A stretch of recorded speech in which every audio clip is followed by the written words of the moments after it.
अस्सलाम वालेकुम। प्रोग्राम सवालनामा के साथ मैं हूं इमरान सनाउल्लाह। आज आलमी सिफारतकारी का मरकज़ स्विट्ज़रलैंड बना हुआ है और स्विट्ज़रलैंड में पाकिस्तान और कतर की सालसी में अमरीका ईरान बातचीत का आगाज़ भी हो चुका हुआ है। वफूद वहाँ पर पहुँच चुके हैं, वज़ीर आज़म शहबाज शरीफ और फील्ड मार्शल भी वहाँ पर पहुँच चुके हैं। अमरीकी वफ़द भी नायब सदर जेडी वेंस की क़यादत में वहाँ पर मौजूद है और ईरानी वफ़द भी वहाँ पर मौजूद है। तो इस वक्त इन बाज़ाब्ता मुज़ाकरात से पहले कुछ साइडलाइंस पर मुलाकातें भी हुई हैं। वज़ीर आज़म और फील्ड मार्शल की अमरीकी नायब सदर जेडी वेंस से मुलाकात हुई है और वज़ीर आज़म और फील्ड मार्शल की ईरानी वफ़द से भी मुलाकात हुई है। इसके बाद जेडी वेंस ने ये कहा है कि पाकिस्तान के किरदार को दुनिया भर में सराहा जा रहा है। उन्होंने कहा कि मशरिक़ वस्ता में क़याम अमन जो है वो हमारी तरजीह है। उनका मज़ीद कहना था कि हम मुस्तक़बिल के लिए मज़ीद बेहतर काम करना चाहते हैं और अमन के लिए ईरान के मस्बत किरदार के ख़्वाह भी हैं। फील्ड मार्शल के हवाले से उन्होंने फिर तारीफ़ी कलमात जो हैं वो अदा किए हैं। उन्होंने कहा कि फ़ील्ड मार्शल एक बेहतरीन सिपह सलार हैं और पाकिस्तान की एफ़र्ट्स को दुनिया कदर की निगाह से देखती है। तो बिलाखिर जो है बराह रास्त मुज़ाकरात का आगाज़ हो गया है। 60 रोज़ का वक्त है। ये मुज़ाकरात किस तरह से आगे बढ़ेंगे, इन मुज़ाकरात का क्या नतीजा निकलेगा और इन मुज़ाकरात के बाद जब बाकायदा तौर पर अगर एक मुआहिदा हो जाता है तो उसका ख़ित्ते पर और पूरी दुनिया पर उसके क्या असरात मुरतब होंगे। तो आज के प्रोग्राम में जी इन्हीं मामलात पर हम बात करेंगे। इस वक्त हमें ज्वाइन कर लिया है बैनुल-अक़वामी अमूर उस्मान शाहिद साहब ने। बहुत शुक्रिया उस्मान साहब, आपने हमें वक्त दिया। इसके साथ साथ हमें दिफाई तज़कियाकार ब्रिगेडियर मसूद खान साहब भी ज्वाइन कर चुके हैं। ब्रिगेडियर साहब, आपको भी प्रोग्राम में खुश आमदीद कहते हैं। और चेयरमैन तहरीक जवानान पाकिस्तान अब्दुल्ला हमीद गुल साहब भी हमें ज्वाइन कर चुके हैं, उनको भी वेलकम करते हैं। सबसे पहले ब्रिगेडियर साहब आपसे हम आगाज़ करते हैं। बाज़ाब्ता तौर पर अब बराह रास्त मुज़ाकरात का आगाज़ हो गया है, कितनी बड़ी डेवलपमेंट है और ये मुज़ाकरात किस तरह से अब आगे बढ़ेंगे? जी हाँ, बहुत शुक्रिया। देखिए, मेरा ख्याल में जो पाकिस्तान ने जिसकी बुनियाद रखी, Pakistan has lead the foundation. और जो इस्लामाबाद मेमोरेंडम ऑफ अंडरस्टैंडिंग हुआ और उसके बाद से अब ये फेज 2 स्टार्ट होने जा रहा है, जो टेक्निकल डिटेल्स पे जाएंगे और जिसमें इसमें देखें एक्सपर्ट्स इसमें इन्वॉल्व होंगे। इसमें आईईए के एक्सपर्ट्स होंगे, तैयारी के एक्सपर्ट्स शामिल होंगे, इंस्पेक्टर्स इसमें शामिल होंगे और इसके अलावा लॉयर्स एडवोकेट्स वगैरह इसमें शामिल होंगे। तो बहुत सारे, क्योंकि कंप्रिहेंसिव डिटेल्स पे जाना, थ्रेड बेयर डिस्कशंस होंगी और इसमें ये जरूरी नहीं है कि ये 60 दिनों में इस चीजों पे कंक्लूजन हो सकता है, इसको एक्सटेंड करना पड़े। तो इसमें बहुत सारी चीजें उस पर बातचीत होगी। लेकिन ये देखें कि इसको पाए तकमील तक पाकिस्तान पहुंचाया है।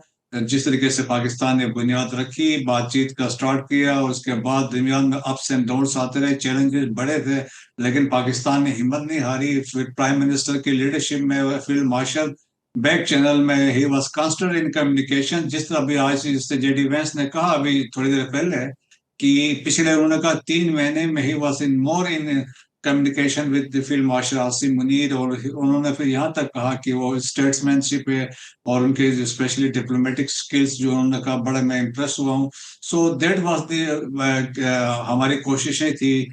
और जिस तरीके से हमने सीज फायर करवाया, दरमियान में 14-15 की रात को एक और इसराइल की कोशिश थी डीरेल करने की कि एमओयू ना हो, उसके बाद वो भी हमने करवाया। सो अब टेक्निकल डिटेल्स में बातचीत है और वो भी अभी शुरू हो चुकी होंगी थोड़ी देर पहले।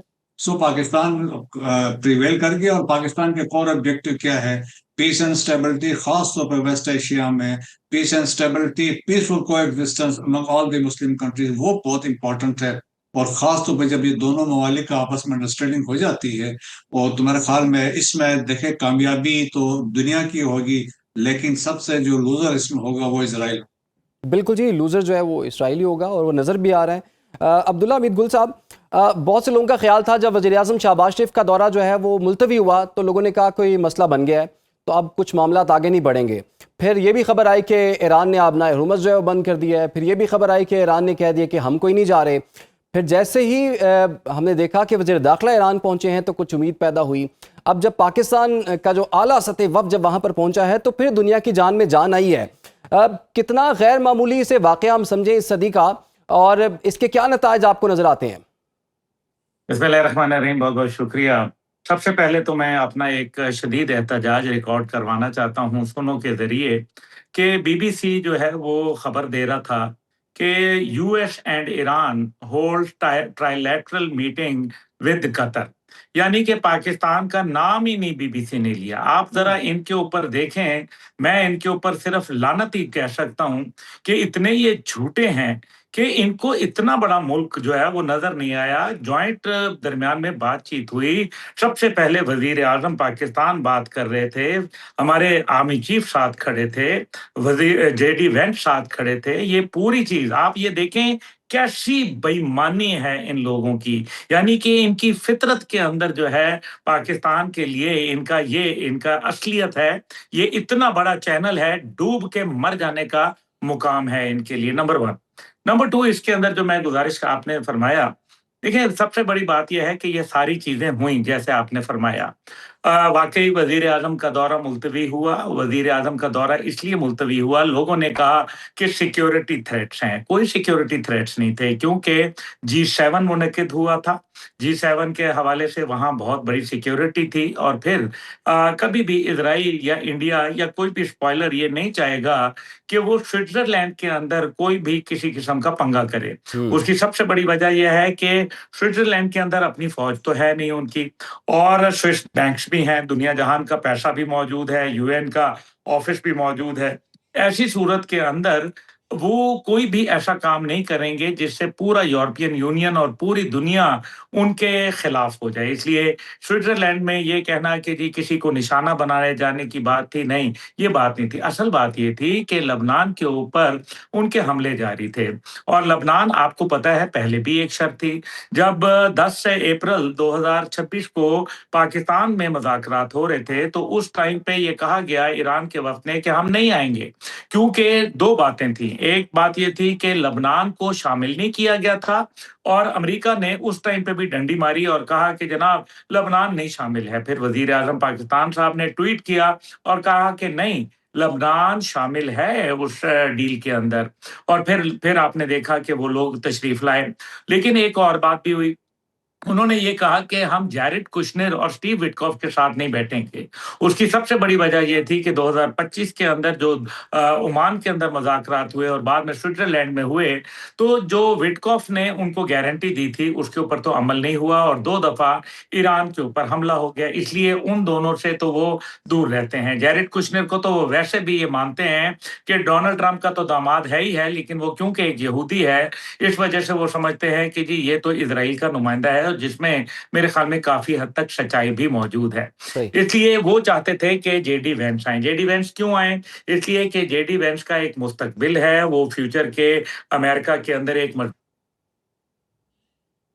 शख़्स रहे हैं और मुमकिना तौर पर आइंदा आने वाले अमरीकी सदारती उम्मीदवार भी हो सकते हैं। इसलिए वो चाहते हैं कि जेसीपीओए का जिस तरह से मुआहदा ख़त्म किया गया था, तो अगर वेंस रहेंगे दरमियान में और मुस्तकबिल में भी वो अमरीका को लीड करेंगे, तो ये एक मुआहदा जो है इसकी कंटिन्यूटी हो जाएगी, ना कि कोई नया सदर आके इसको पामाल कर देगा। ये हम्म। वो वजह थी।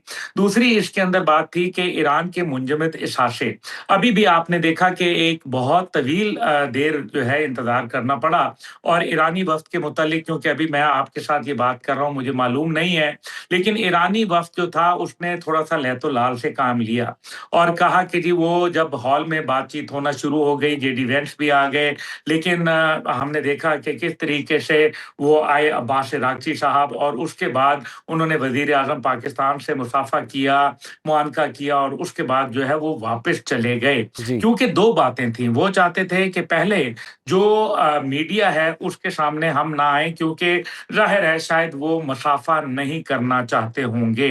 क्योंकि मिनाब की बच्चियों का मामला और उनके जो लीडरशिप की शहादतें हैं, वो इतनी बड़ी हैं कि उनके अपने मुल्क के लिए एक अवाम को इसके ऊपर जो है सैटिस्फाई नहीं किया जा सकता कि आपने हमारी बच्चियों के कातिलों से हाथ क्यों मिलाया या आपने मुआनका क्यों किया? क्योंकि सही। ज़ाहिर है अमेरिकन्स तो ये चाहेंगे, लेकिन इसको ईरान डिनाई करता था, ये मेरी इत्तलात हैं।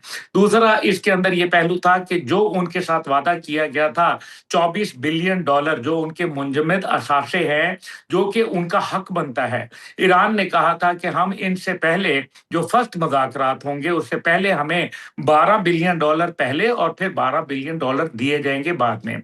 और यही वजह है कि जो कतर के वज़ीर-ए-आज़म हैं, वो इसी वजह से अब्दुर्रहमान साहब वो इसी वजह से वहाँ मौजूद हैं, क्योंकि वो पहले भी गए थे, उनका वफ्द गया था और जो मुआशी मामलात थे उसके ऊपर कतर के साथ ईरान की बातचीत चल रही थी। तीसरी बात जो उसके अंदर है वो है कि $300 बिलियन का जो हर्जाना अदा करना है, या आप कहें कि रिकंस्ट्रक्शन, उसको नाम तब्दील किया जी। गया है रिकंस्ट्रक्शन मनी का।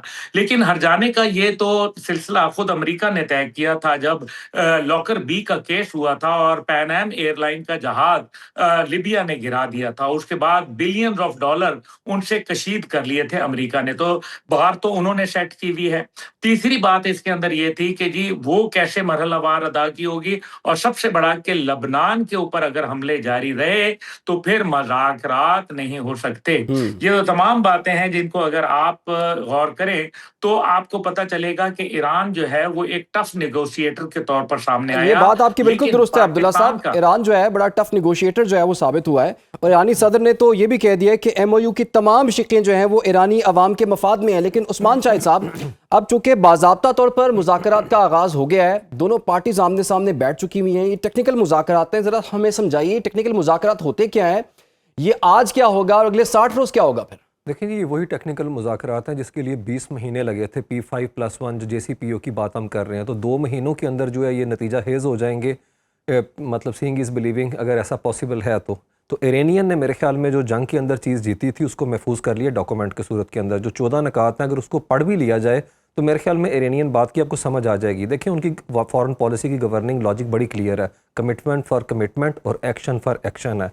अभी जो है उसके अंदर 13 जो क्लॉज है वो तो खुद कह रही है कि जब आप फाइनल एग्रीमेंट करेंगे उससे पहले जो है ये कंडीशनल होगी कि आपने 5 जो क्लॉजेज हैं इसके अंदर उसके ऊपर अमल करना, और वो सारी इरानियन के हक में है। पहली है इमीडिएट परमानेंट जो है मिलिट्री की जो क्या कहते हैं ऑपरेशन सारे ख़त्म करने हैं, और उसके अंदर उन्होंने लबनान का महाज भी जो है वो शामिल किया। इसीलिए कल खबर आ रही थी कि IRGC ने अपना हुर्मुज़ को दोबारा से बंद कर दिया, जिसकी वो तरदीद कर रहे हैं अभी है। और दूसरा था कि नेवल ब्लॉकेड अमेरिका जो है हटाएगा मरहलावार, और उसके बाद फाइनल एग्रीमेंट के 30 दिन के अंदर अमेरिकन फोर्सेस जो हैं वो प्रॉक्सिमिटी से निकल जाएंगी। और थर्ड जो है वो यही है कि सेफ पैसेज इरानियन देंगे, लेकिन साथ ही इरानियन क्या करेंगे, 60 दिन की जो विंडो उन्होंने रखी है कि हम चार्ज नहीं करेंगे। उन्होंने कहा हम ओमान के साथ और दूसरी जो पर्शियन कंट्रीज़ हैं उनके साथ मुज़ाकरात करेंगे, जो कि ऑफ कोर्स इन लाइन होंगे इंटरनेशनल लॉ के तहत, और लेकिन कोस्टल जो स्टेट्स हैं उनके जो सॉवरन इंटरेस्ट हैं उनकी प्रोटेक्शन की जाएगी है। फ्यूचर की जो एडमिनिस्ट्रेशन है या गवर्नेंस अपना हुर्मुज़ के हवाले से है। और जो 10th पॉइंट है जिसकी तरफ अभी उनके बकाई जो हैं प्रेस कॉन्फ्रेंस कर रहे थे, वो कह रहे थे कि टर्मिनेशन करें उन सैंक्शंस की, और जो ट्रेजरी डिपार्टमेंट अमेरिका का वो हमारे तेल को मार्केट में लेके आने के लिए, हम जो डेरिवेटिव्स हैं पेट्रोकेमिकल प्रोडक्ट्स हैं उसके लिए वो जो इंश्योरेंस है वो उसके लिए वेवर जो है उठा लें, और साथ में बैंकिंग ट्रांजैक्शन और ट्रांसपोर्टेशन है। तो नो डाउट टैंकर्स उनके जा रहे हैं, ब्लॉकेट के करीब से गुजर के ये चीज़ें मटीरियलाइज होती नज़र आएंगी तो ईरान जाएगा। याद रखें 60 दिन की विंडो ईरान को, कि ईरान टाइम बाय कर सकता है, ईरान को चाहिए टाइम, उसे कोई प्रॉब्लम नहीं है। ट्रंप के पास टाइम नहीं है। एक ऐसे वक्त के अंदर जब अक्टूबर के इलेक्शन सर के ऊपर है, क्या वो रुका रहेगा? नेतन्याहू है वो लेबनान के अंदर ये जो सीज़ फायर है, आप चेक कर लें 2024 के जो एंड से सीज़ फायर की कितनी दफ़ा, 1200 दफ़ा तो उन्होंने ग्रॉस वायलेशन की है। 10 माइल अंदर वो चले गए हुए हैं और अभी भी हिट कर रहे हैं उन्हें, उसके बावजूद के आगे से जो हिजबुल्ला है वो भी अटैक कर रहा है। तो मेरा ख्याल है कि बड़ा मुश्किल सूरत हाल है कि डोनाल्ड ट्रंप उनको रोक के रखेंगे नेतन्याहू को है। और जिस तरीके से उनके नेफेरियस डिज़ाइन है और माइंडसेट है, और तीनों उनके जो 2 अपना वहाँ पे कैबिनेट के मिनिस्टर हैं जो पूरी दुनिया ने देखा, बजाल स्मोट्रिच और जो बैन गवीर है, उनकी गुफ्तगू है। नो डाउट अब तो जो ये वाइस प्रेसिडेंट हैं वो आके बर्मला टीवी चैनल्स के ऊपर कह रहे हैं कि हम ना होते तो आप लोगों को तो आपका तो एग्जिस्टेंस ना होता। और ट्रंप वाइस सदर है जो कि कॉस्ट पे कर रहे हैं आपको सपोर्ट करने की। और जो 11th पॉइंट है जिसकी तरफ अभी निशानदेही की अब्दुल्ला साहब ने कि फ्रोजन जो एसेट्स हैं उसके हवाले से इरानियन को जो अपना कहा गया कि आपको तमाम वो लाइसेंसेस और ऑथराइजेशन जो है वो अकॉर्डिंगली की जाएगी है। तो मेरा ख्याल में इरानियन जो है उनके पास बड़ा लेवरेज है इस मौके के ऊपर है, वेपनाइज कर चुके हैं वो पहले से अब नाए हुर्मुज़ को है, और टेबल टॉक्स के अंदर भी उनके पास मुझे लगता है माइलेज बहुत ज़्यादा गेन करने के हवाले से। और क्या 60 दिन है, डोनाल्ड ट्रंप ये चीज़ें कर पाएंगे? और मैं बताऊं आपको, इसीलिए G7 के हवाले से जो इजलास हो रहा था उसमें यूरोपियन कन्विंस कर रहे थे ट्रंप को कि हमें भी सीट दें बैठने के लिए, हमारी एक्सपर्टीज़ हैं इस हवाले से है। लेकिन आज हम देखते हैं they are not in the picture. तो ये BBC की खबर का जो हवाला दिया वो समझ आती है। देखें ये जो वेस्टर्न मीडिया है उसको तो हमने 2-3 साल में देख लिया, इनकी जो अल्टीमेट हिपोक्रेसी है यूक्रेन वॉर के अंदर और गजा के हवाले से, सेमेंटिक्स का इनका इस्तेमाल है।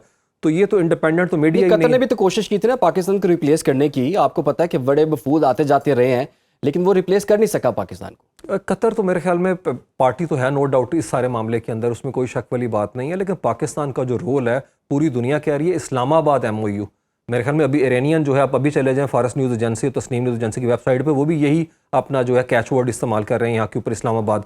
तो मोदी की नो डाउट कोशिश इंडिया की रही है, इजराइल की रही है, लेकिन Pakistan is very much in the picture, और पाकिस्तान की जो इंटरनेशनल प्रोफाइल है इस हवाले से, वो तो पूरी दुनिया ने देखा है। We know more part of the problem, we happen to be part of the solution है। तो इस सारे मामले के अंदर पाकिस्तान की जो रिलेंटलेस एफर्ट्स हैं वो तो पूरी दुनिया ने तस्लीम की है, और ये आज भी उसको एक्नॉलेज किया जा रहा है। लेकिन ब्रिगेडियर साहब, ट्रस्ट डेफिसिट तो पहले भी था और अब भी है। अब ईरानियंस का मसला ये है कि वो ये कहते हैं कि अमेरिका पर हमें एतबार उस तरह से नहीं है, गारंटी कौन देगा अमेरिका की, लेकिन मसला फिर वो आ जाता है कि अमेरिका फिर आगे इसराइल की गारंटी कैसे देगा। तो ये मामला आपको किस तरफ जाता हुआ दिखाई दे रहा है? जो लबनान की हम बार बार बात कर रहे हैं, क्या अमेरिका इसराइल को काबू कर लेगा इस मामले पर? देखिए, पहले बात यह है कि अगर ये बातचीत पे पहुंच जाते हैं और एक एग्रीमेंट हो जाता है, तो it has to be endorsed by United Nation Security Council. तो वो इंडोर्समेंट हो जाएगी तो ऑल परमानेंट मेंबर्स की तरफ से इंडोर्समेंट आ जाएगी, तो दैट इज ऑफिशियल हो जाएगा। That is one thing. As far Israel is concern, देखिए अब रियलाइजेशन अमेरिका में भी हो रही है कि इजराइल उनके लिए एक मसला बना हुआ है। जहां पे ये कोशिश करते रहे, अब इजराइल को सपोर्ट करते रहे, इजराइल को सपोर्ट अमेरिका हटा ले तो इजराइल की तो कोई स्टैंडिंग ही नहीं बनती है। और जिस तरह जेडी वैंस ने कहा कि दे मस्ट सिमल द ग्राउंड रियलिटीज, उन्होंने कहा कि वो रियलाइज करे। उसने यहाँ तक मिसाल दी थी, अगर मैं उनके कैबिनेट का मेंबर होता तो आई विल नेवर, उन्होंने कहा था, एक्यूज या मैं उसको इंसल्ट नहीं करता उस प्रेसिडेंट को जो उनको प्रोटेक्ट करता रहा है। प्रेसिडेंट ट्रम्प की उन्होंने बात की थी, और प्रेसिडेंट ट्रम्प ने यहाँ तक कहा था, भाई अगर हम प्रोटेक्ट नहीं करता तो आज तो इसराइल का नाम निशान नहीं होता। और आपकी क्या बात करते हैं, वो टू टॉक ऑफ ईरान, ये तो मेरा ख्याल हमास और हिजबुल्लाह दे आर सफिशिएंट, वो इसराइल को they can be taken to task. So therefore अब ईरान इसराइल के अंदर भी रियलाइजेशन है, उसको नेतन्याहू को भी फिक्र है, क्योंकि Trump is the only person जो उसको वहां पे सपोर्ट कर सकता है inside Israel. So that's why उस पर प्रेशर जो फार राइट्स का बहुत ज्यादा है, जिस तरह बिन गवीर है या दूसरे लोग हैं, जिसने कहा कि एक इसराइली अगर मारा जाता है तो 100 लेबनानीज को हम मारेंगे। So that is the approach है। 20% लेबनान को ऑलरेडी ऑक्युपाई कर चुके हैं। पहले लिटानी रिवर की बात थी, नो, अब जहरानी रिवर तक वो पहुंच चुके हैं। बट दे सेड कि we are going to create, अब देखें उन्होंने नक्शे भी जाहिर अपने एक पब्लिश कर दिए हैं, जिसमें ये साउथ लेबनान को अपना हिस्सा शो किया है, और इसमें कहा कि हम सेटलमेंट्स बनाएंगे। लेकिन ये है कि honest lies on no president Trump, और प्रेसिडेंट ट्रम्प ये कर सकता है जिस तरीके से जेडी वैंस ने कहा था, भाई ये तुम वेपन जो यूज कर रहे हो 2/3 अमेरिकन है, अमेरिकन अवाम के टैक्स पेयर के पैसा है, अमेरिका के हाथों के बने हुए वेपन हैं, तो ये भी चीजें रुक सकती हैं। सो मेरे ख्याल में प्रेशर अभी इस पे बिल्ड हो सकता है अगर इसराइल। और फिर देखें कि अमेरिका के अंदर public opinion is against Israel. भाई उन्होंने कहा आपने जंग किसकी लड़ी है, अमेरिका से सवाल यही हो रहा है। सो मेजॉरिटी पब्लिक ओपिनियन के अगेंस्ट है। सो द ओनली थिंग है, ज्यूइश लॉबी है या हॉक्स है एडमिनिस्ट्रेशन के अंदर, या इसके अलावा जो क्रिश्चियन जायनिस्ट है, उनका प्रेशर बन सकता है। लेकिन मेरे ख्याल में ट्रम्प अभी जो है प्रिवेल कर जाएगा, क्योंकि उनके लिए जंग खत्म हो चुकी है, इजराइली के लिए नहीं है। साइड लाइन्स पे वो इस तरह की कंटिन्यूटी या टेक्टिकल लेवल पे ये चीजें करते रहेंगे, लेकिन अल्टीमेटली देखें उनके पास और कोई ऑप्शन नहीं होगा। जब प्रेशर पड़ेगा तो मेरा ख्याल में वो बैकफुट पे चले जाए। तो अब्दुल्ला मीत गुल साहब, इसराइल के बारे में तो यही कहा जाता है ना कि इसराइल की बका जंगों में है, तो वो तो चाहेगा कि जंग हो, ये जंग रुके ना। और दूसरा, आपको फ़ोन कॉल भी याद आ गई होगी डोनाल्ड ट्रंप की नेतन्याहू की जो हुई थी, जिसमें डोनाल्ड ट्रंप ने नेतन्याहू को पागल कह दिया था, नाशुक्रा कह दिया था, और ये भी कहा था कि मेरी वजह से तुम बाहर होते, तुम जेल में होते। फिर इसराइल के जो वजीर हैं वो ये कहते हैं कि पूरे लबनान को जला देना चाहिए। मसला तो लबनान का अड़ा हुआ है। तो क्या ऐसा क्या होगा कि 60 रोज़ के अंदर दोबारा से इसराइल कोई ऐसी हरकत नहीं करेगा? अमरीकी हुकाम अनाउंस करते हैं कि जी इसराइल और हिजबुल्लाह की जंग बंदी हो गई है, उसी दिन अटैक होता है, फिर 16 लोगों को शहीद कर दिया जाता है। तो आप क्या एक्सपेक्ट कर रहे हैं इससे? अब देखिए, कम से कम मैं ये जो नूरा कुश्ती है अमेरिका और इज़राइल की, मुझे कम से कम ये मैं I can't by this. America का एक एसेट है मशरिक़ वुस्ता के अंदर। आज उसकी एक्जिस्टेंस की बड़ी वजह अमेरिका मौजूद है। उनका जो स्ट्रैटेजिक एक इंटरेस्ट है, आइडियोलॉजिकल इंटरेस्ट है अमेरिका का, उनका फाइनेंस वो उसको करते हैं। पूरी दुनिया एक तरफ होती है, वो वीटो कर देते हैं और बार-बार करते हैं, लगातार करते हैं। मतलब अभी रातों-रात जो है क्या चेंज ऑफ हार्ट हो गया है, ये ऐसा नहीं हुआ करता हज़ूर। ये आप देखेंगे वक़्त बताएगा। वो इनके अमेरिका तो मशहूर है ना कि हुए तुम दोस्त जिसके, दुश्मन उसका आज़मा क्यों? अमेरिका का एक उन्होंने मशरिक़ वुस्ता में बिठाया, उनका तो सारा इंटरेस्ट खत्म हो जाएगा अगर इज़राइल कमज़ोर हो गया। ये बातें हैं। मैं बार-बार बोलता हूँ, आपके प्रोग्राम में भी बोल देता हूँ, सोर्स कोड होते हैं हर मिसाइल के अंदर, हर जहाज़ के अंदर। उनके बगैर वो पत्थर होते हैं। अमेरिका बंद कर दे बटन, सोर्स कोड खत्म कर दे, जहाज़ जो है फारिग हो जाएँगे, लेबनान वगैरह सब जो है वो धरा का धरा रह जाएगा, थॉट मिसाइल रुक जाएँगे, पैट्रियट डिफेंस सिस्टम बंद हो जाएगा। तो करके दिखा दें ना। ये नहीं, ये ज़बानी कलामी मैं यूँ कर दूँगा, नई-नई वेबसाइटें हैं, axios.com ना इसको कोई जानता था, ना इसको कोई पहचानता था। उसके बाद आप देखें ये नई आ गई, फिर अचानक जो है यानी कि जो रिनाउंड थे, CNN वगैरह थे या ये रॉयटर था, वो नहीं खबर दे रहे। जो दे रहा है वो कौन दे रहा है? axios.com, ट्रुथ सोशल जो कि अमेरिका के अलावा कहीं से आप मेंबर ही नहीं बन सकते उसके अंदर। ट्रुथ सोशल में जो पहले जाना ही पहचाना नहीं जाता था, पहले ट्विटर चलता था, एक्स चलता था, अब हुँ। जो है वो ट्रुथ सोशल के ऊपर एक नया ड्रामा शुरू किया गया है। देखें, हकीकत के ऊपर आ जाएँ। हकीकत ये है कि इस टाइम पे दी लेक्स लुसन जो समिट है वो नाम दिया गया। इस्लामाबाद समिट बिल्कुल सही कहा कि नाम अभी भी लोग इसको इस्लामाबाद समिट ही कह रहे हैं, इस्लामाबाद इस्लामाबाद अकॉर्ड MOU कह रहे हैं बिल्कुल। क्योंकि ये उसी का तसलसल है।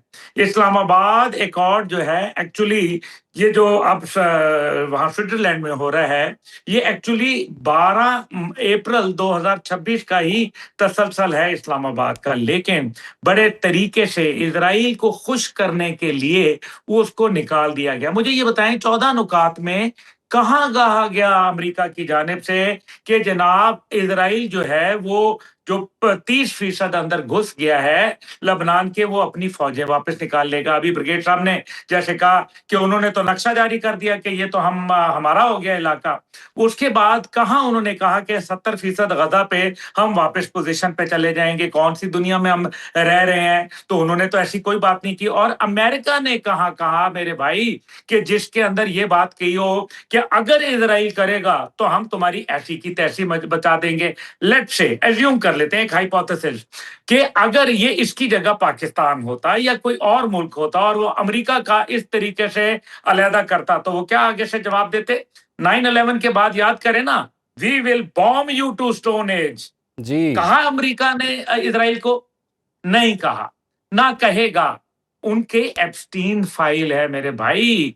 एप्स्टीन फाइल का जो है ना वो टेलीफोन पे दिखा देता है उसको थोड़ी देर जैरेड कुशनर के जनाब सुसर साहब आपके ये जो करतूत हैं ये एप्स्टीन फाइल में मौजूद हैं। फिर हुँ। उसके बाद वो कहता है कि जनाब मेरा कारोबार लगा हुआ है, हमारे विटकॉफ साहब का कारोबार है। आपके एक बयान से बिलियंस का नुकसान होता है लोगों को और हमारे फायदे होते हैं क्योंकि हम फिर उसके बाद खरीद लेते हैं शेयर। ये वो तल्ख बातें हैं जो इमरान भाई मैं तो कर लेता हूँ, मैं तो कोई किसी की परवाह नहीं करता।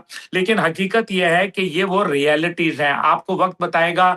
बिल्कुल सही कहा कि ईरान के पास टाइम है, लेकिन शायद इस टाइम पे अमेरिका टाइम बाय कर रहा है।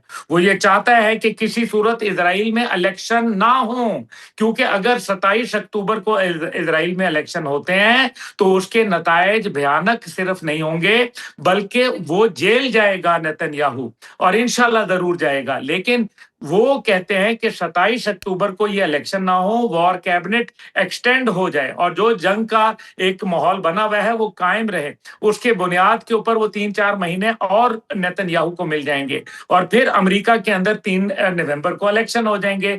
डोनाल्ड ट्रंप के ऊपर जो पार्टी का प्रेशर है रिपब्लिकन का, वो खत्म हो जाएगा, अवामी दबाव खत्म हो जाएगा और वैसे भी वो अपनी लास्ट लेग ऑफ टेन्योर के अंदर चले जाएंगे, जिसके ऊपर किसी किस्म की वो परवाह नहीं करेंगे। फिर वो देखेंगे जो वो उन्होंने करना है, क्या वो आइडियोलॉजिकली इजराइल से दूर हो गए हैं? क्या दहाइयों से जो जारी अमेरिकी पॉलिसी थी प्रो इजराइल, वो आज इख्तिताम पजीर हो गई है? ऐसे कैसे हो सकता है? याद करें, अभी मैं मिसाल देता हूं, पाकिस्तान इंडिया के मामले में डोनाल्ड ट्रंप ने जनाब इंडिया की कोई बेइज्जती जो है वो नहीं छोड़ी। हम भी खुश हुए, आप भी खुश हुए और मैं आज भी ये बात करता हूं। लेकिन 18% टैरिफ कर दिया भारत के ऊपर, 19% पाकिस्तान पर। दिफाई डील 10 साल की एग्रीमेंट कर लिया इंडिया के साथ, पाकिस्तान के साथ क्या किया?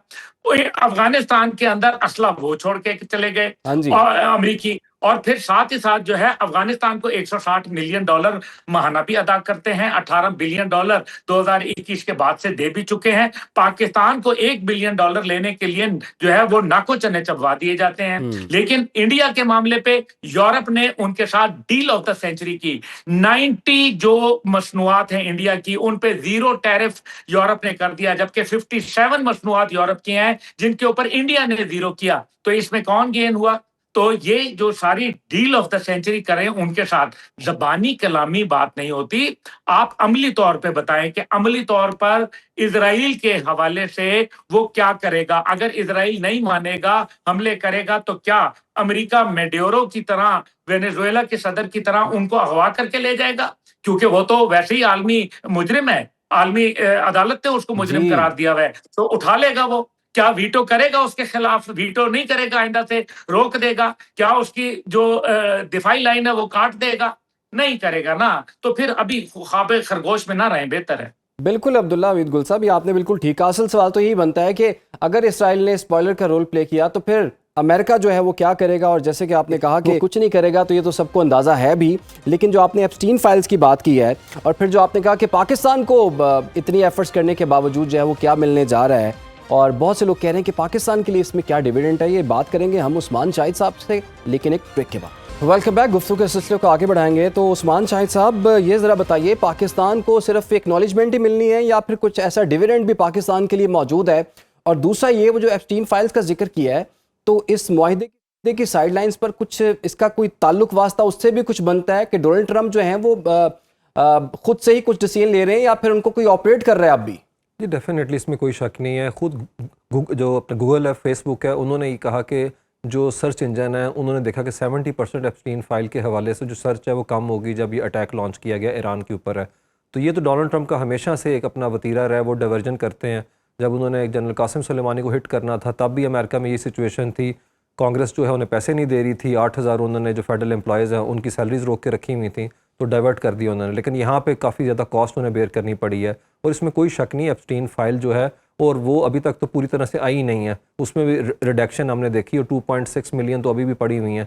और उसके बावजूद उन्होंने पॉम बॉन्डी को चेंज करके तो दूसरे टॉड ब्लॉन्च को वहाँ के ऊपर लगा दिया, तो वो तो एक पूरा फियास्को है। लेकिन जो पाकिस्तान के हवाले से बात है, मेरे ख्याल में वाकई डिप्लोमेटिक जो क्लाउट हमने गेन किया है और पिछले 1 साल से लेके अब तक, अब टाइम आ चुका हुआ है कि हम उसे ट्रांसलेट करें इकोनॉमिक डिविडेंड्स के हवाले से। नो डाउट ईरान के ऊपर अगर पाबंदियों का रजीम जो है हटता है तो पाकिस्तान काफ़ी हद तक जो है वो अपना इस सूरत हाल का जो बेनिफिशरी हो सकता है, लॉजिस्टिक अरेंजमेंट कर सकते हैं, उनके साथ ट्रांजिट जो है कॉरिडोर खोल सकते हैं, हम फाइनेंशियल चैनल्स हमारे एक्टिव हो सकते हैं। आपको याद होगा IPI जो डील थी, अगर इंडिया को निकाल भी दें तो हमारी जो डिपेंडेंसी, हम तो चाहते हैं यहाँ के ऊपर ये रूट जो है वो ट्रेड आउटलेट बने और हम सेंट्रल एशियन मार्केट्स जिनको हमने इग्नोर करके रखा है, बड़ी स्लिम ट्रेड है पाकिस्तान की वहाँ के ऊपर, उसको टैप करे अपॉर्चुनिटी, क्योंकि SCO के तो अंदर आ चुका हुआ है, चाइना लेके आया हुआ ऐसे ईरान को है, तो हमारी भी डिपेंडेंसी का साइकिल थोड़ा कम हो जाएगा, मिडल ईस्ट की तरफ है, और हम भी गवादर को जो है वो एक्टिव कर सकते हैं। और कराची पोर्ट जिस तरीके से हमने उसकी रोशनियाँ देखी और उस तरह जिस तरह से उसे मदम डिम कर दिया गया था, ये दुबई के मुकाबले के अंदर है, तो पाकिस्तान के पास गुंजाइश तो वही है बहुत ज़्यादा, लेकिन फिर वही बात है कि वो need to put our house in order first है।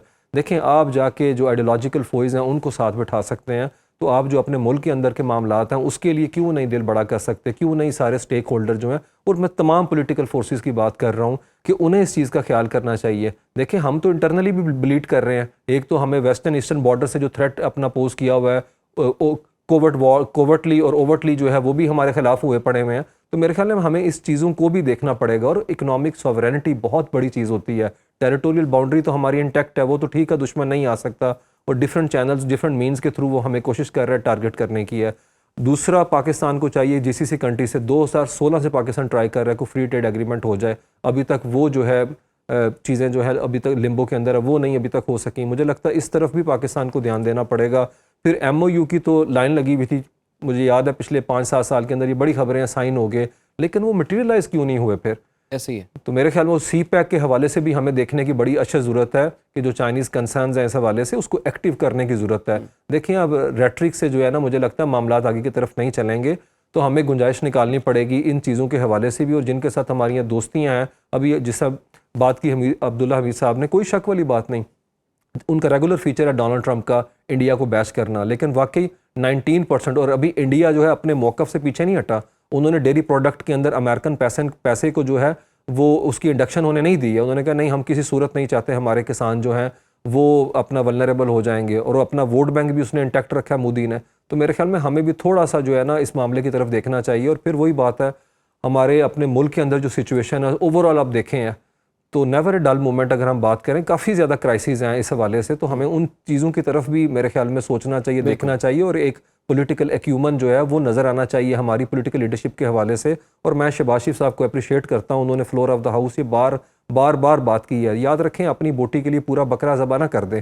हम 25 करोड़ पाकिस्तानी हैं, 60% यूथ है, 18 से 35 साल की एज ब्रैकेट के लोग हैं, फ्री लांसिंग में हम टॉप के ऊपर हैं। ये सारी एनर्जी चैनलाइज करने की ज़रूरत है, और उसके लिए मुझे लगता है कंसर्न क्वार्टर्स जो हैं उनको ज़रा संजीदगी के साथ गौर करना पड़ेगा। जी बिल्कुल जी, और इसमें यकीनन कुछ पाकिस्तान के लिए बहुत से मुआशी जो है वो कामयाबियां भी हैं, पोशीदा है, लेकिन पाकिस्तान को उसे एक्सप्लोर करना है और उसे मटेरियलाइज भी करना है। लेकिन ब्रिगेडियर साहब, अगर 60 दिनों की बात जब हो रही थी तो डोनाल्ड ट्रंप ने कहा कि 60 दिन में खुल के खेलूंगा। अब वो जो 110 दिन का जो खेल था, जंगी खेल, वो हार गए। अब ऐसा क्या होगा कि ये 60 दिन का खेल वो जीत जाएंगे? दूसरा ये कि ऐसी क्या चीज़ जबकि मिड टर्म इलेक्शन से पहले वो अपनी आवाम के सामने प्रेजेंट करेंगे, और जैसे कि हम पहले दिन से बात कर रहे थे, उनको ट्रॉफी चाहिए, उनको फेस सेविंग चाहिए। तो ऐसी क्या ट्रॉफी है जो कि वो पेश करेंगे, ऐसी क्या फेस सेविंग है? देखिए, ऑलरेडी वो जो फोकस उनका 2 पॉइंट्स पे है। एक तो उन्होंने कहा कि हम ईरान से वो न्यूक्लियर बम वो डेवलप नहीं करेंगे, और उस पर फोकस कर रहा है। और सेकंड, उन्होंने कहा कि स्ट्रेट ऑफ हॉर्मुज को हमने खुलवा दिया है। सो 2 इंपॉर्टेंट चीजों पर फोकस है। बाकी सारे पॉइंट्स देखे या तो ईरान के फेवर में जाते हैं, तो वो है। लेकिन ये देखें कि 60 दिनों में मुझे नहीं लगता है कि चीजें फाइनलाइज होंगी।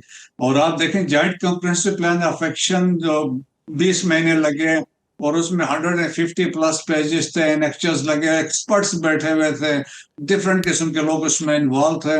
और फिर ट्रम्प खुद कहता है कि वो 2015 का joint comprehensive plan of action was road toward the nuclear bomb था। हमने उस रास्ते को रोक दिया है। लेकिन अगर आपको दोनों को कंपैरिजन करें तो अपेरेंटली अभी तक तो मुझे कोई चीज नजर नहीं है कि जिसमें ट्रम्प को कुछ हासिल हुआ हो, क्योंकि उसमें भी इन्वेस्टमेंट 3.67% की अलाउ किया गया था। यहाँ भी उन्होंने बात शुरू में की थी, 0% इन्वेस्टमेंट की बात की थी। आप मान गए कि आप कर सकते हैं फॉर पीसफुल पर्पज। अब 4 बड़ी चीजें अब डिस्कशन होंगी कि दैट्स वाई, क्योंकि ये लेंथी हो सकता है कि उसमें सस्पेंशन का है कि time period is for 20 years, 15 year, 10 years, उस पर डिबेट होनी है। Then the disposal of enriched uranium है, 40% है, इनके 60%। ओबामा के दौर में इट वाज 20% था। तो अब 60% इनरिच्ड यूरेनियम है, दैट इज अराउंड 11 टन के करीब है। उसका डिस्पोजल क्या होगा? कुछ यहाँ पे बाकी जो है क्या डाउन ब्लेंड कर देंगे, डाइल्यूट कर देंगे, या थर्ड कंट्री को हवाले कर देंगे? फिर इसमें यह भी है कि जो इंस्टॉलेशन है 3 है, फिर 2 है नितान्स है, और इस्फहान है, उसको डिसमेंटल करने की बात हो रही है, उस पर क्या होगा? फिर स्नैप इंस्पेक्शंस की बात हो रही है। सो बहुत थारो है। फिर इसी तरह स्ट्रेट ऑफ हॉर्मुज पे देखे ना, अभी तो ओपन की गई है, चले, उन्होंने कहा कि चलेंगे। अब उस पर ईरान का उन्होंने अपना एक सेटअप बनाया हुआ है, और दे सेट कि हम इस पर कोई फीस लेंगे। अगर वो कहते हैं टोल टैक्स टाइप नहीं होता तो कोई फीस होगी, और फीस की शक्ल हो सकती है फॉर मेंटेनेंस और सम सॉर्ट ऑफ इन्वायरमेंटल हो सकती है, इस तरह है। लेकिन फिर उसके लिए you need to take all the GCC countries and rest of the international community on board, क्योंकि स्टेक तो सारों के इसमें इन्वॉल्व है। फिर इसकी इंटरप्रिटेशन भी है, इंटरनेशनल वाटर्स भी है। सो उसमें भी बहुत सारे लेंथी डिस्कशन और बातचीत होगी। एसेट्स की बात है, 100 to 120 बिलियन डॉलर्स की बात हो रही है। कुछ मिडिल ईस्ट में है, कतर के पास है, यूएई ने सुना है रिपोर्टेडली दिए हैं, उनको वापस कर दिए हैं। बाकी ममालिक में है, उसको अनफ्रीज करना है, सैंक्शंस को लिफ्ट करना है। और इसके अलावा देखें कि फिर एक और डिमांड थी कि जो यूएस इन प्रॉक्सिमिटी में है, उन्होंने वो विकेट करना है। तो क्या वो बेसिस खाली होंगे, नहीं होंगे, कैसे होंगे? तो बहुत सारी चीजें हैं। मेरे ख्याल में it will take some time जो इसमें चीजें होंगी। लेकिन ये है कि ट्रम्प के पास ये दो चीजें हैं, वो लेके जाएंगे। और फिर वो ये देखें ना, वो चाहते थे कि एग्जिट हो ऑफ रैंक, कोई ना कोई उसको हो, क्योंकि उनको पता था कि हमारे लिए जंग सूदमंद साबित नहीं हुई। दैट्स वाई उन्होंने एग्जिट कर लिया है। इजराइल अभी तक इसमें शामिल है, साइड लाइन पे ये कार्रवाइयां करता रहेगा। लेकिन अब इसी को लेके ये मिड टर्म इलेक्शंस पे जाएंगे, क्योंकि अमेरिकन पब्लिक ओपिनियन सही। इसके अगेंस्ट था। और तो मेरे ख्याल में ट्रम्प के पास ये चीज है, इसको पुश करे, जिस तरह आज ही हमने देखा जेडी वेंस ने भी यही बात की है। बिल्कुल जी, जेडी वेंस ने भी यही बात की है। लेकिन ना मसला ये है कि एक तरफ दोनों पार्टी सामने सामने बैठी हुई हैं और बड़े टेक्निकल किस्म के मुज़ाकरात का आगाज़ भी हो चुका हुआ है, लेकिन ट्रम्प साहब को फिर कहीं होश आता है और फिर वो कोई बयान दाग देते हैं। अब उन्होंने ये कहा है कि ईरान जो अपनी प्रॉक्सीज़ हैं लबनान में, उनको रोके, अगर ऐसा नहीं करेगा तो फिर उस पर मज़ीद हम हमले करेंगे। तो हम अब्दुल्ला हमीद गुल साहब से ब्रेक के बाद ये पूछेंगे कि कहीं ऐसा तो नहीं होगा कि डोनाल्ड ट्रंप कुछ दिनों बाद मायूस होकर दोबारा से हमला करेंगे। बात करेंगे ब्रेक के बाद। वेलकम बैक, गुफ्तगू के सिलसिले को आगे बढ़ाते हैं। अच्छा अब्दुल्ला हमीद गुल साहब, डोनाल्ड ट्रंप साहब ने जो है कल ये कहा कि हमने जी ईरान को तबाह कर दिया है, और ये बात वो काफ़ी दफ़ा कह चुके हुए हैं। फिर वो कहते हैं कि हम ईरान को एक पैसा भी नहीं देंगे, 10 सेंट्स भी नहीं देंगे, 1 सेंट भी नहीं हम देंगे। फिर वो ये कहते हैं कि लबनान में अगर ईरान ने अपनी प्रॉक्सी को कंट्रोल ना किया या उसको ना रोका तो उस पर मज़ीद हमले करेंगे। ये जो इतने बड़े बड़े ईरान के हवाले से वो दावे करते रहे हैं, और ये दावे लेके जब अमेरिकन पब्लिक में वो जाएंगे, आपको क्या लगता है कि इन बातों पे कोई यकीन करेगा? उनकी बातों पे तो पहले भी कोई नहीं यकीन कर रहा। मेरे ख्याल में तो उनके अपने घर वाले भी यकीन नहीं कर रहे, क्योंकि वो सुबह कुछ कहते हैं, मतलब हर घंटे बाद वो एक अपने ही बयान की तरदीद कर देते हैं। पहली बात यह है कि ईरान को भी तो यही बातें हैं ना कि तहफ़्फ़ुज़ात हैं। आपको लग रहा होगा कि ईरान बड़ा सख्त अमल कर रहा है, लेकिन कैसे नहीं करे? आप मुझे बताएं, joint comprehensive plan of action के बाद 5+1 का मुआहदा था, बेहतरीन मुआहदा था। उससे बेहतर मुआहदा आप चाहते हैं करने के लिए? क्या हासिल किया इन 14 नुकात के अंदर? आप मुझे बताएं। मैं कह रहा हूं या आप कह रहे हैं या अमेरिकन मीडिया कह रहा है? अमेरिकन मीडिया ये कहता है कि इट्स अ मुकम्मल सरेंडर। और कहाँ नहीं सरेंडर किया? 19.5 साल जाके आपने वियतनाम में लड़े कम्युनिज्म के खिलाफ और कम्युनिस्ट रजीम के खिलाफ। नतीजा ये हुआ, आपने कोई 230 या 38 बिलियन डॉलर खर्च किए और फिर आपने मुकम्मल सरेंडर किया। अफगानिस्तान में 2.34 ट्रिलियन डॉलर लगाए, इत्तेहादी शामिल थे। आपने 20 साल के करीब जो है वो जंग लड़ी, और उसके बाद आपने जिस तालिबान के खिलाफ लड़ने आए, आप उसी तालिबान के हाथ में हुकूमत पकड़ा के आज भी आप उनको भत्ता दे रहे हैं और पैसे उनको अदा कर रहे हैं। मुकम्मल सरेंडर।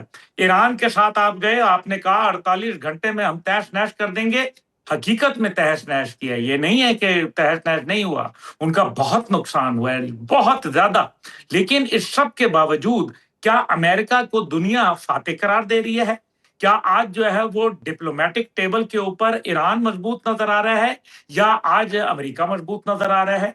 क्या उनकी धमकियां ईरान के ऊपर कारगर साबित हुई? क्या उन्होंने डर के मारे आबनाए हुर्मुज खोल दी?